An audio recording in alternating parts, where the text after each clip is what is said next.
Okay, that should make that better. Yeah, I forgot to turn my mic on. So let me start again. Greetings and felicitations, everyone. I'm back as Kesedrith to try to talk some about the Hero gaming system. And tonight's subject is going to be martial arts. Now, martial arts is something near and dear to my heart, although my players and fellow GMs in my group may not know and understand that. Because I grew up a child of the 70s and 80s and loved the martial arts movies that came out about then. So I really enjoyed the genre. I really enjoy the whole mystique of highly trained physical fighters and everything. So I'll give a whole list of movies probably as we go through this video. For those that don't know, I will say that I use the Hero System rule set, and that's what I'll be talking about. I primarily, in fact, entirely these days use the 5th edition version of those rules. There is a 6th edition that is out. I highly recommend both editions, though I have my personal preference of 5th. But it's a good system. It's a good system in part because of what we'll be going over, which is that it allows you to custom build and design your game campaign, your setting, the genre you want to play in or run in, and do whatever you want. So that's why I like the system so well. And Asen is telling me they are remaking the Kung Fu series as a movie. That should be interesting if they can capture the whole point of Kung Fu. It's kind of like trying to catch the whole idea of Star Trek or something to that effect. But anyway, if you are looking at trying to run a martial arts campaign, I will say up front that this little gem here is by far one of the most useful tools you will pick up. I happen to have the PDF as well, but I decided I'd show first my physical copy. Note that it is rather dog-eared and the binding is coming loose. That's how much I open it and have used it. And I will get into that in just a moment. So, why the martial arts genre? Well, again, we go back to those movies. Bruce Lee, Enter the Dragon, The Chinese Connection. All of these wonderful movies. Five Deadly Poisons. Getting into some of the cheesier of them on a more modern take. There's The Last Dragon. All of the American Ninja movies and everything. While I don't agree with cultural whitewashing or anything like that, but at the same time they give the feel of what we're talking about. So if you haven't seen any of those movies, I recommend them highly, especially those involving Bruce Lee. Kato and the Green Hornet TV show, if you like classic television. Portrayed by Bruce Lee, as a matter of fact, if I'm remembering my mythology correctly. I also like the Chuck Norris movies. Anything that involves a lot of martial arts training and power and everything else. You get into some of those made in Hong Kong and everything. They start leaning a little more into the wire fu and the chi powers and things like that. All of which is covered in this nice book. So if you are looking at playing in or running in, I'm going to say, in addition, pick up this nice book. To show what I'm talking about, let's switch screens here. And so this is the inside of the book. And I can probably make that enlargenated. And you can see first off that it's got all kinds of martial arts, from jiu-jitsu to jeet kune do to Krav Maga. It gives a list of the maneuvers that they have, the weapons elements, the type and style of weapons that it usually prescribes. Let's, in fact, get to a place of that and show you what I'm talking about. And so here's even modern, well, capoeira, modern boxing. A pretty straightforward and simple martial art. And Wonder Goon points out that enlargenated is a technical term for those who were wondering. Yes. So, modern boxing, pretty simple and straightforward martial art, but it gives you the list of maneuvers that you'll need to properly represent that style. And that's one of the good things about the book. So for boxing, we've got a block, a clinch, a cross, a hook, and a jab. And we'll get into more of what these maneuvers are. And, well, let's go ahead and get into it. And like all martial arts in this book, they're broken down into the maneuvers. So the block, tells you that it takes a half phase action. It tells you that, let's highlight it if I can. Yes, I sort of can. It's a half phase action. It costs 4 points to get the maneuver. It gives you +2 to your OCV and +2 to your DCV. And it blocks the incoming attack. It also is able to be used as an abort maneuver. So if you haven't acted on a particular segment, in other words, you haven't had an action phase, you can abort your next action to block an incoming attack. A pretty nifty ability. So then we've got a clinch. I need to find my cursor.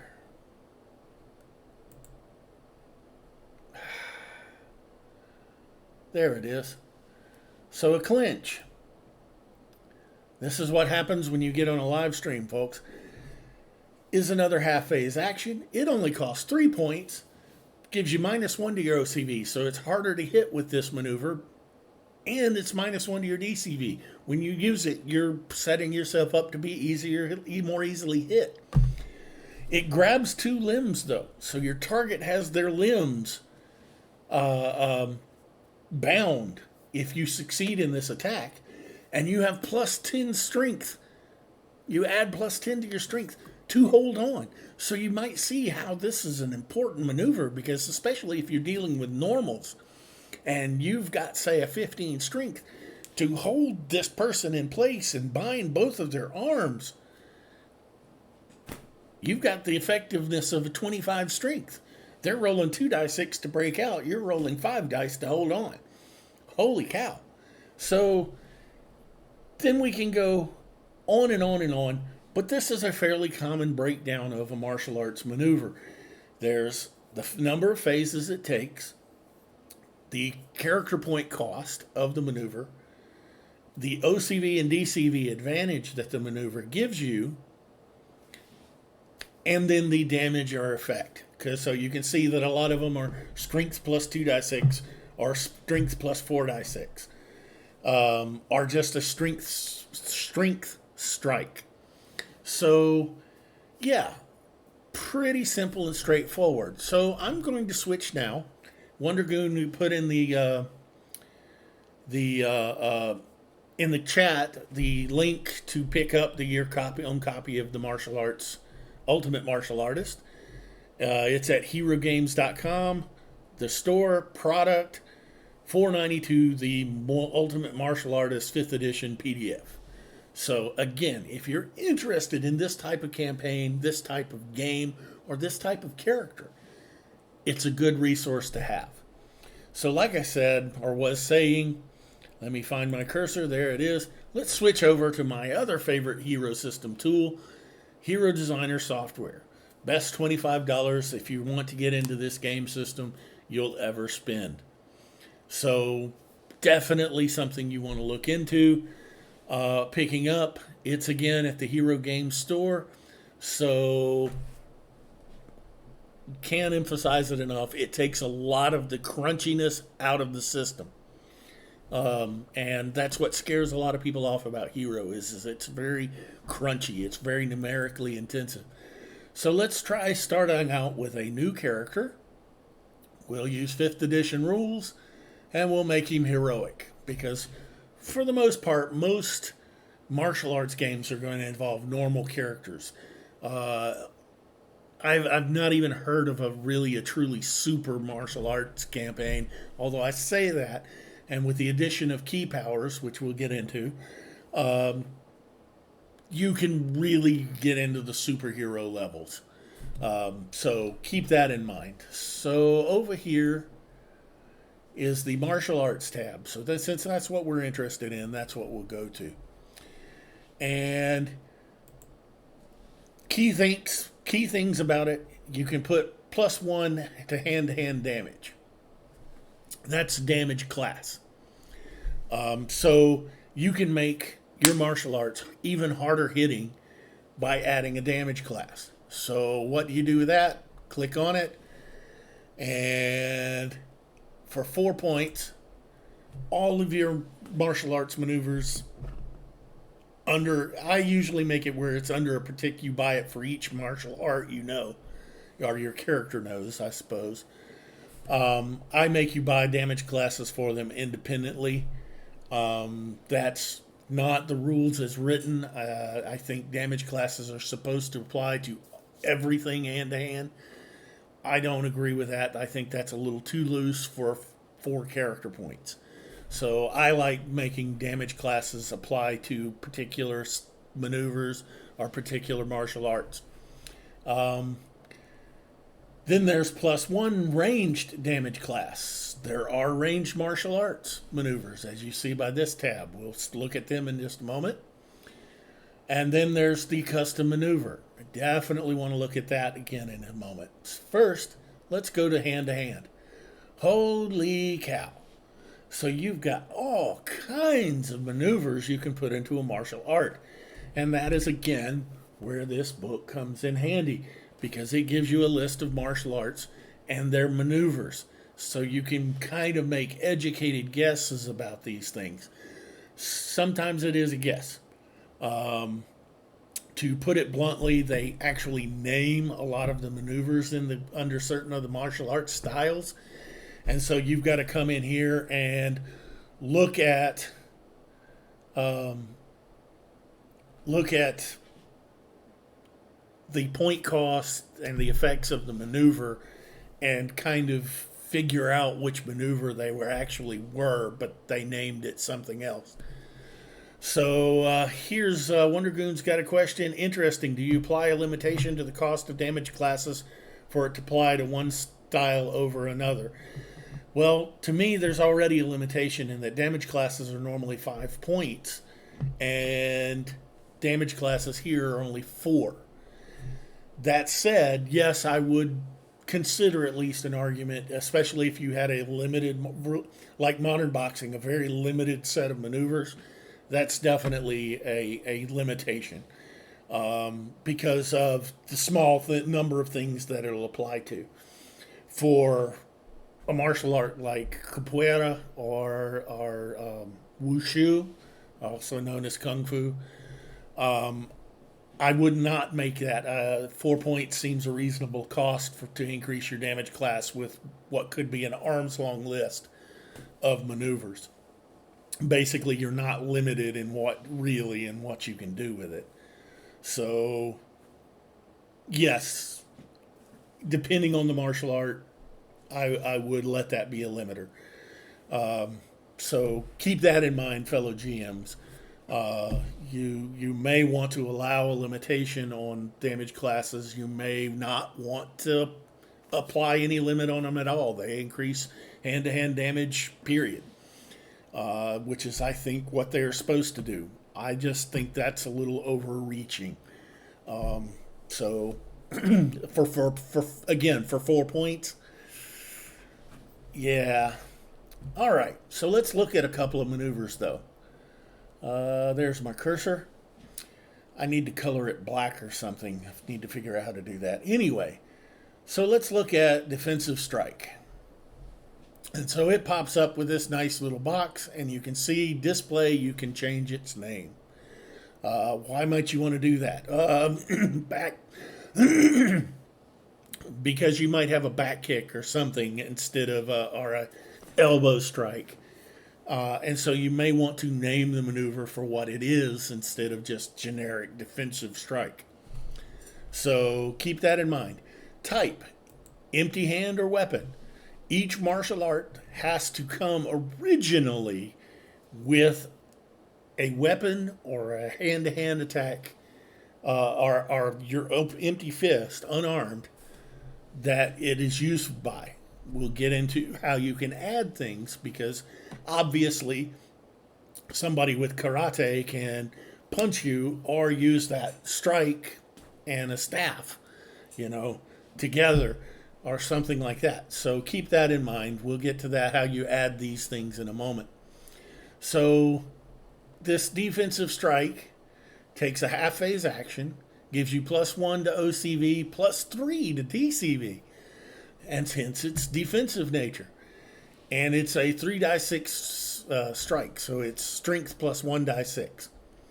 And it costs you 5 points. Well, that's a pretty powerful maneuver. I mean, it doesn't do a whole lot of damage, but that +3 OCV, +3 DCV and +1 OCV, that's pretty hefty. So keep that in mind, GMs, when you're allowing martial arts in your game. They can get out of hand. These maneuvers are pretty potent. So let's look at another one. Fast strike. So this is like a jab. And again, it's strength +3d6, it looks like. Attack. Half phase, +2 OCV, +0 DCV. So it doesn't affect your ability to defend yourself, but it is easier to get in there and jab someone and have it connect. And it's 4 points. So let's look at another one. Joint break. One of my favorite, because I like brutal martial arts styles when I'm playing a character and making a character around it. So a joint break. Half phase, -1 to OCV. It's hard to pull off. -2 to DCV. You're setting up where you're trying to break their elbow or their knee or something. So you're not as maneuverable. So that makes sense.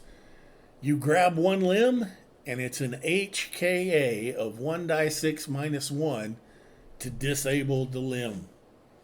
So, yeah, nice brutal maneuver where you grab a hold of somebody's arm, and with your other hand, you're pushing backwards on their elbow and break their arm at the elbow.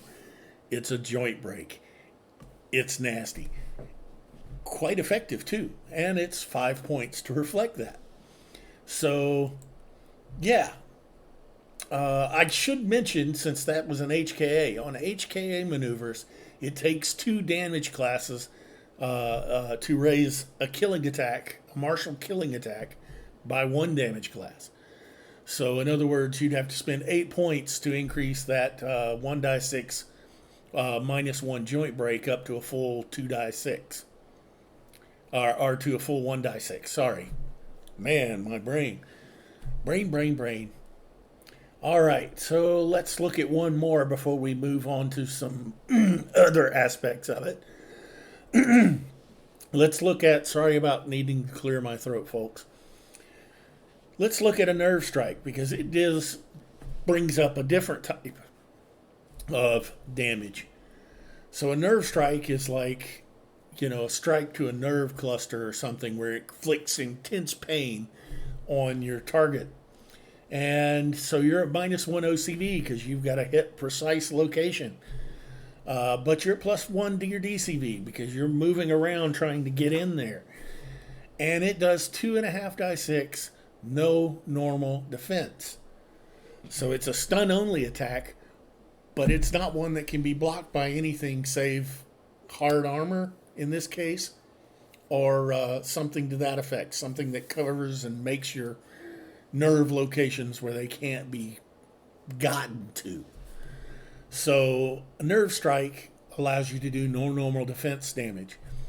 So if you have a 1 damage class with this martial art and you've got the nerve strike, 1 damage class would take it up to, 3d6, I think? So unlike the killing attack, you only need 1 to increase it, or you may need 2. I should have checked this. But it's more difficult to advance no normal defense damage than it is other forms of damage as well. So that's the nerve strike. So now let's look at weapon elements. Let's close down this tab. So weapon element. And basically this looks like the tab for weapon familiarity over in the skills section, and essentially it is. But bottom line is every martial art maneuver comes set that it can work with either your empty hand or a weapon, and a particular type of weapon at that. Fencing, for instance, is a martial art. Fencing is done with swords and daggers, blades, in other words. Now, you can buy a weapon element and set it as empty hand, and now you can use, lunge without having to have the blade, the sword in your hand. Similarly, if you normally punch and instead you've got a nice, I forget the actual name of it, Jambia, and you're holding it and going to jab with it, now if you have the weapon element with blades, you can now do that and take advantage of your martial maneuver. So weapon elements essentially add things that you can use the martial art with and get the advantage of the martial art maneuver. So keep that in mind. You may want to add in weapon elements for especially things like blades, clubs, fist loads, and then they also have the common martial arts weapons, so chain and rope weapons, karate weapons, which include things like, do they? So things like nunchucks and things like that, tonfa, all sorts of neat, typical martial arts weapons, and you may want to add those to your martial art. So that's what weapon elements are about. They change what you can use the martial art with. Is it just your fists and your feet, or is it your fists, your feet, and certain weapons? So keep that in mind. So now let's look at ranged martial arts, because they allow for that. A prime example, let me go back, figure out where everything is. Let's go back to this, and let me find what page it's on, or at least show you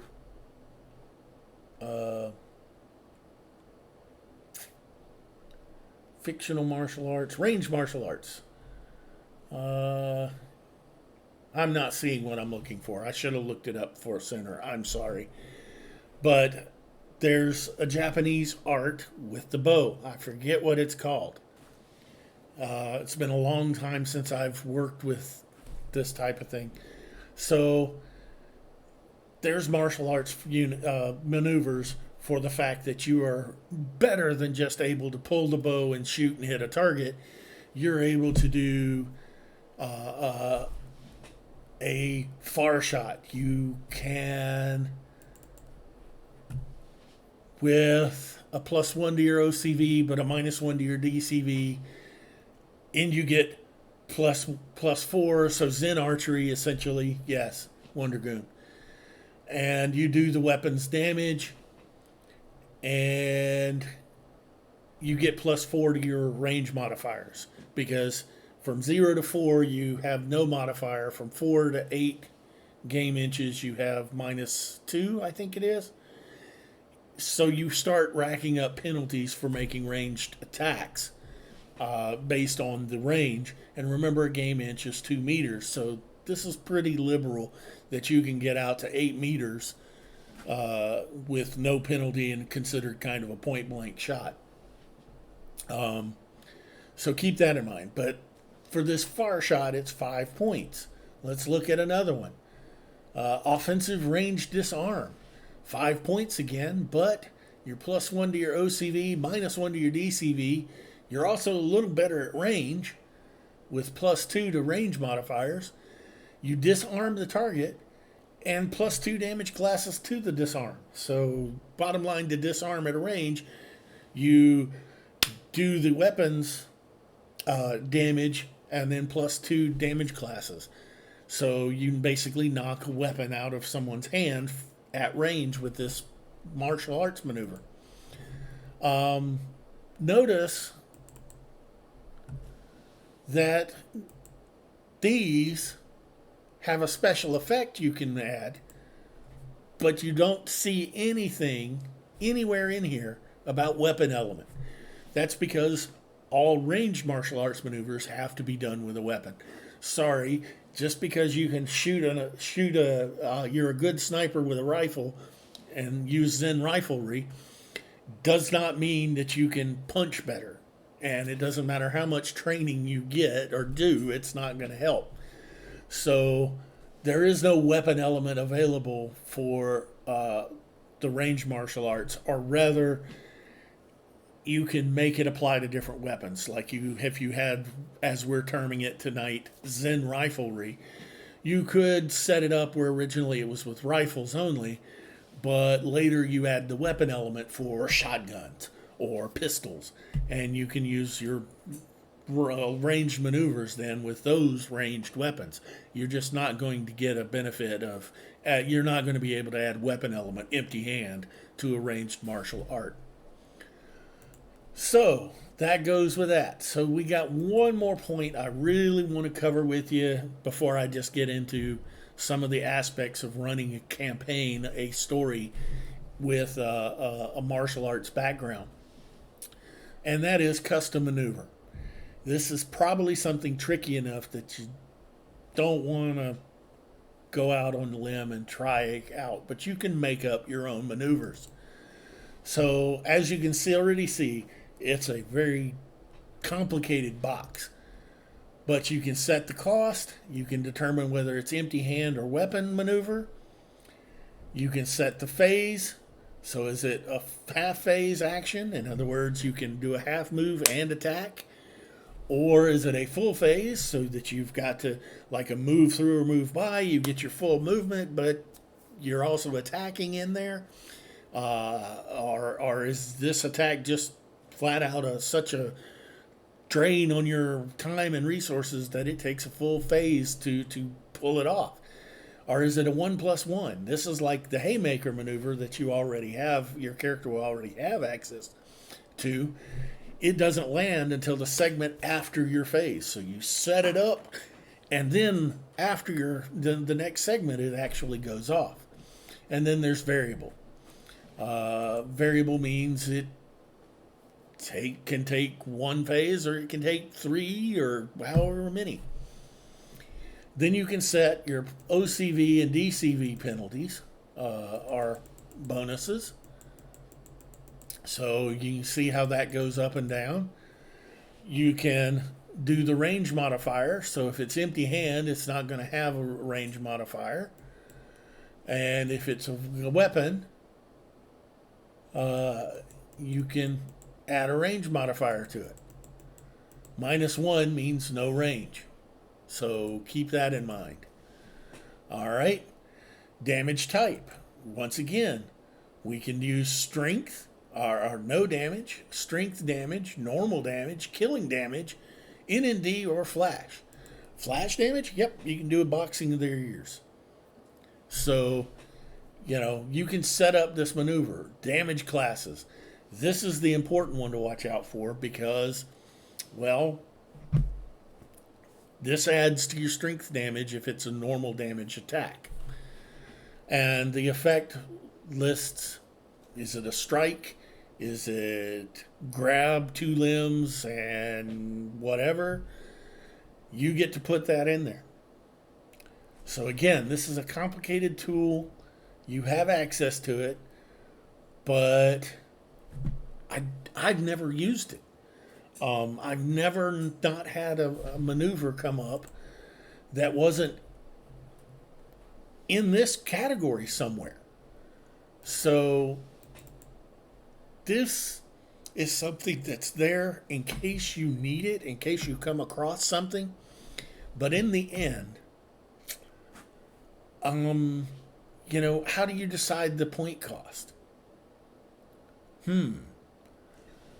Generally speaking, you try to balance out what it does, the effect, with OCV and DCV penalties, because the more directed the attack has to be to work. You are at a penalty to your OCV, but you may be at a bonus to your DCV. You've got to work and juggle all these bonuses and everything. And then in the final arbitrator is you get to set the cost. You should never make a maneuver so powerful that it costs over 5 points. I will agree with that wholeheartedly. So there should be no 10-point maneuvers. So what's the effect of a 5-point maneuver? Well, I happen to know one offensive strike, if I remember, is 5 point, might be 4 points. Come on, what are you doing? There it goes. Yes, it's 5 points. So this is the effect of a 5-point martial art maneuver. It's a half phase. It's -2 to your OCV. It's -1 to, or +1 to your DCV, and it does a strength +4 damage classes attack. So if you had a 10 strength, this would be a 6-die-6 strike if it landed with an offensive strike, and that's 5 points. So that's what it takes to be a 5-point maneuver. What's a 3-point maneuver? If I remember correctly, is martial? No, that's a 4-pointer. That's a 4-pointer. 4-pointer. Well, as you can see, most of them are 4-pointers. Wonder Goon is supplying that leg sweep is 3. There it is. So this is a 3-point maneuver. So I'll show you the two extrema. +2 to your OCV. So it's easy to sweep somebody's leg, according to them. It's -1 to your DCV because you're getting down low to get their legs out from underneath them. And it does 4-die-6 strike plus the target falls. So, that's a 3-point maneuver.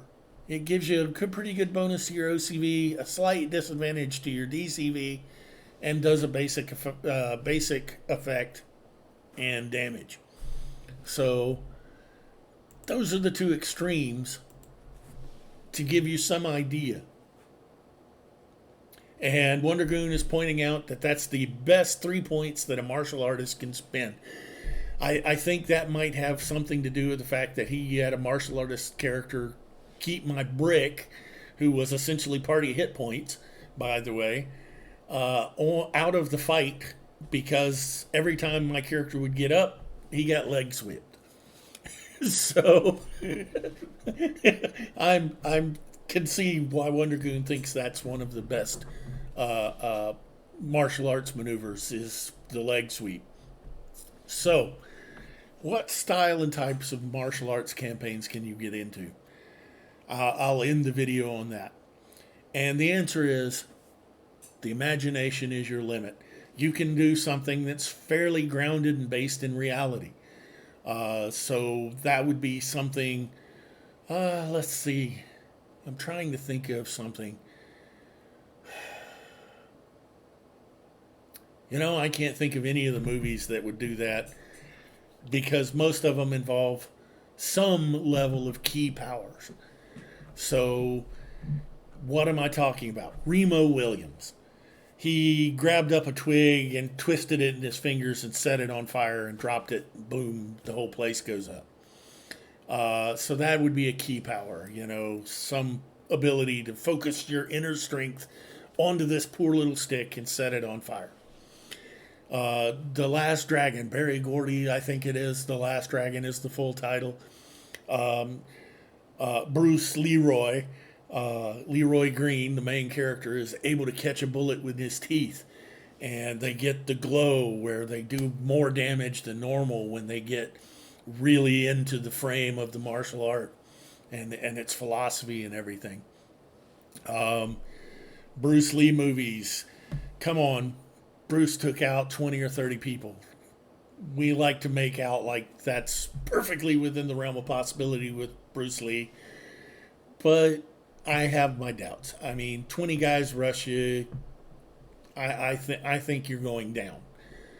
But, so what I'm saying is there is a certain level of the fantastic to almost all of the source material I could mention. but it goes all the way, goes from fairly realistic, like the Bruce Lee movies, to the utterly ridiculous, like some of the wire fu movies that came out of Hong Kong, where guys are leaping across 10 meters in a flying kick and hits the other guy, and you know,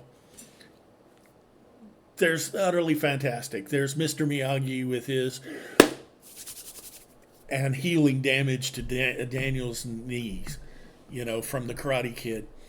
So the point is you can make it martial arts fairly realistic and say no key powers. You can buy martial arts maneuvers, but no special abilities, no super leap, no anything of that sort. If you want to be a little more fantastic, you can start with like Mr. Miyagi's. It's not that he has mystical powers, it's just that he knew how to twist Daniel's leg and get the joint set back in properly for a little while. It's Oriental medicine and things like that. It amounts to the same thing, though. It's an aid to body for healing purposes. However you want to dress it up, that's what it is. Which again gets into the strength of this system. It can be and do whatever you need it to do. So, Star Wars is a martial arts movie in a way, because of all the fencing with the lightsabers and the powers to reach out and choke your foe. You think I'm kidding, but there's martial arts movies out there where there's the wind punch, where you punch the air and it knocks the guy 5 meters away back on his butt. So there's a lot of ways you can take this, and the book details a lot of the traditional chi powers, however you want to pronounce that. I pronounce it ki, so at least I don't pronounce it kai like the Greek letter. So some traditional powers for these types of things: super leap. I mean, again, the wire fu movies, who wasn't jumping all over from rooftop to rooftop? The Matrix could fall into this category with their ability to, in the Matrix at least, jump across buildings and dive through windows and punch through brick walls. So this is kind of getting in a far afield. The point is, you can add any of these nice powers and power frameworks to your martial arts campaign with little to no trouble. The issue is how much do you want to emphasize it? How big a role do you want that into your game? And I can't answer that for you. All I can do is go out there and have fun. Make it fun. So, unless there are any more questions or something like that, I'm going to call this video a little shorter than normal, but I'm going to call it to a halt. So I've given you some background movies that you can go watch. I wish I could remember some more of the names of the wire fu movies, but I can't.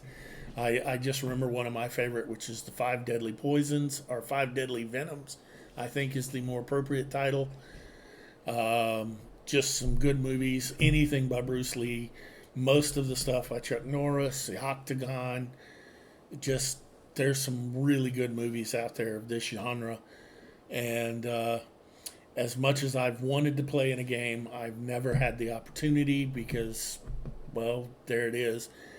And I've never run one of these games, although I've run plenty where there were martial artist characters in the game.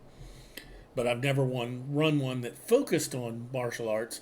And again, I think that has to do with why I've never run one focused on Western genre. It's not everybody's cup of tea. And sometimes getting people invested and involved in it, you just can't do it.